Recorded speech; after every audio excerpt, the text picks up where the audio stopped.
మీరు మీ అమ్మని కాపాడాలి అంటే ఒక పద్ధతి ఉంది అని చెప్పేసి అంటూ ఉంటుంది డాక్టర్. ఆ మాటకి ఏంటి డాక్టర్ అది అని చెప్పేసి విరాట్ అడుగుతూ ఉంటాడు. ఏదైనా పర్వాలేదు, ఎంత ఖర్చైనా పర్వాలేదు, మేము మా అమ్మని కాపాడడానికి ఏదైనా చేస్తాం అని విరాట్ అనేసరికి ఇక సరోగసి అని అనేసరికి షాక్ అవుతూ ఉంటాడు విరాట్.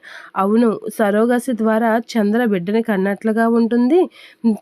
చంద్ర బిడ్డ ద్వారా రాజేశ్వరి గారిని కాపాడినట్లుగా ఉంటుంది, ఏమంటారు అని అనేసరికి విరాట్ అయితే అలా చూస్తూ ఉంటాడు. అలా చూస్తూ ఉంటూ రఘురామ్ దగ్గరికి వచ్చి, నాన్న అమ్మని కాపాడడానికి ఒక మార్గం దొరికింది అని చెప్పేసి అంటూ హ్యాపీగా చెప్తూ ఉంటాడు.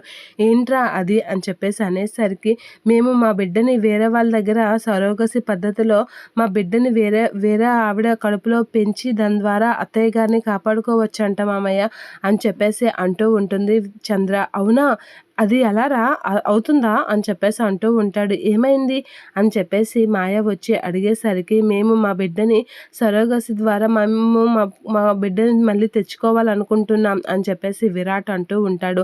అలా విరాట్ అనేసరికి చంద్ర అయితే చాలా హ్యాపీగా ఉంటుంది. రఘురామ్ ఆ మాట వినగానే నిజంగా రా అని చెప్పేసి అంటూ చాలా హ్యాపీగా ఫీల్ అవుతూ ఉంటుంది.